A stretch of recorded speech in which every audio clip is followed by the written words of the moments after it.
Whenever there's something good out there, there's gotta be something bad too. It's just the way of the universe. Good versus evil, yin versus yang, light versus dark. But if we take that all to be true, then it also means that there can be light in the dark and evil in the good. Purity is a made-up idea used to encourage certain behaviors, and the further we look into things, the more we realize that there are no absolutes. So even though angels serve the heavens and are often upheld as arbiters of all that is holy, there's some messed up stuff going on. Especially in the book of Revelation. You know, the entire volume dedicated to the apocalypse? Good times. So with that in mind, let's talk about the top 5 worst angels in the Bible. Coming in number 5, we've got Trumpeting Angels. Now, don't get me wrong, I love a good trumpet solo. It's a beautiful instrument with so much room for expression and range. However, these angels aren't likely looking to play some blues scales, nor are they going to run through a sorrowful ballad. They're playing these trumpets as a way to kick off the horrifying festivities of the end of the world. The 7 trumpets shall be played by 7 angels, each of which marks the beginning of something terrible. This all happens after humanity has already been reduced to tatters and folks are living in caves, so hot start. But it does get hotter, because the trumpets are supposed to raise hell. Let's run through all 7 and see how we feel. The first trumpet rings out loud and clear, summoning a storm of hellfire. Hail, fire, and boiling blood will rain from the skies upon those still present on earth. This is so spicy hot that all the grass and trees still standing will be burned down to nothing. Anyone outside of their cave dwelling will be cooked too. Now, you might be thinking that the sea is a good, safe place during all of this, but not so, as the second trumpet begins the process of breaking down a burning mountain and setting all the pieces into water, reducing the wildlife to blood and destroying any human-made vessels. Trumpet number 3 fells a star named Wormwood, sending it careening down to Earth. When it touches down, it poisons a portion of all the waters on Earth, whether they be rivers, lakes, oceans, or streams. There are stark few comforts left at this point, but things can get worse. All of the light from the sun and stars disappears at the sound of the 4th trumpet, which can't be very well received by the folks still surviving. After darkness reigns, an eagle will swoop down and warn folks of the next trumpets and their consequences. Number 5 brings about another fallen star, this one carrying a plague of locusts that are meant to torment any non-believers. Now here's where things get really dire. Trumpet 6 unleashes 4 very special, very violent angels. This fearsome foursome will send 200 million horsemen down to Earth to cut through a third of humanity using fire, smoke, and sulfur.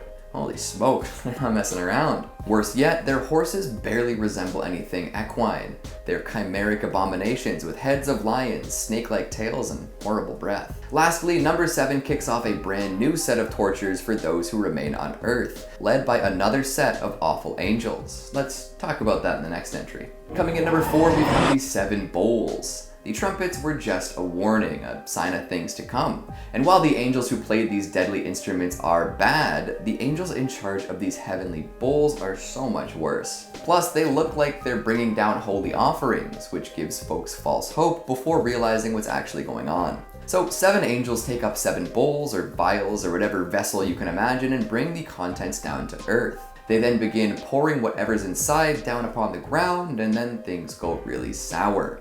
Inside these bowls resides pain and torture, plague and disease. Anyone who made it through the trumpeting will then be annihilated without remorse. Folks develop oozing sores, rivers are filled with blood, people literally combust on the spot. It's all very wild. And the fun doesn't stop there either. As plagues spread through the world and those who have sinned suffer lifetimes of pain, even more madness is poured by these bowl-bringing angels. After the Euphrates River dries up, battles between kings of the world will begin and more lives will be lost. And to top everything off, the bowls bring about the most powerful and destructive earthquake that mankind will ever see. No disaster to date will compare to the chaos whipped up by this massive quake, leveling entire cities in seconds, opening up enormous chasms in the earth, and generally making it really hard to have a good time. Damn. So what at first appears to be a reward for surviving the trumpeteers actually becomes an ever greater punishment. These angels literally split the world apart with a quake after implementing all sorts of legendary suffering. Jeez Louise, I thought these guys were supposed to protect and watch over humanity, not absolutely annihilate everyone. Coming in number 3, we've got the false prophet. Whether this is actually an angel or not is a point of contention, but I believe that this presence is employed by the heavens regardless. so we'll allow it. This beastly brute will arrive just in time to sway the hearts of weaker humans, and then condemn them for falling to his trickery. During the divine trumpet solo, a horrifying beast will emerge from the sea, killing many. However, the beast will be injured after this. Once that is complete, the false prophet will rise. This entity will force anyone around to worship the first beast, causing them to be branded with the mark of the beast, or 666. Any who comply will be damned, of course, and will also suffer immensely once the plagues from the bowls rain down. But really, did any mortal have a choice in the matter? The beast from the sea is powerful enough to frighten anyone into submission, so what else are they supposed to do? During a rain of hellfire like that, there's not too much in terms of rational thinking or hope. I suppose it's a test to see if those who are truly devoted to God are ready to simply die with the knowledge that they'll be saved. But still, that is a hardcore trust test. Coming in number 2, we've got the of Babylon. Another questionably angelic figure, but one who appears nonetheless. As chaos reigns around the world, the whore of Babylon will descend upon humanity riding a beast with 7 heads and 10 horns. She will be drunk on the blood of martyrs and saints and looking for a good time. And by good time, I do mean blood. This is interesting, as this particular figure seems to be representative of a political movement at the time. Scholars often accept her as a symbol for Rome, with 7 heads representing the 7 hills of Rome and the 10 horns standing in for the 10 emperors who seem to be pushing for a less Christian world. So even if this promiscuous beast rider wasn't an angel from heaven herself, she represented something that God would have abhorred. And in being a symbol to rally against and hate, this Babylonian beauty probably steered folks back in the direction those at the church appreciated. Interesting, right? And finally, at number 1, we've got Abaddon, God's chosen angel of death, the supposed location of the lake of fire, and a legendary name overall.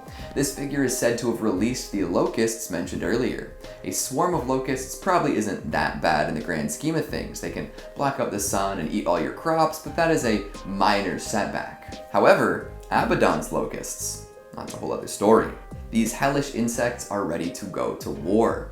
They're said to appear as war horses with human heads and thorny crowns. With long flowing hair and teeth as sharp and strong as a lion's, they're instructed to torture anyone without the sign of God on their forehead for 5 long months. It seems a little excessive, but here we are.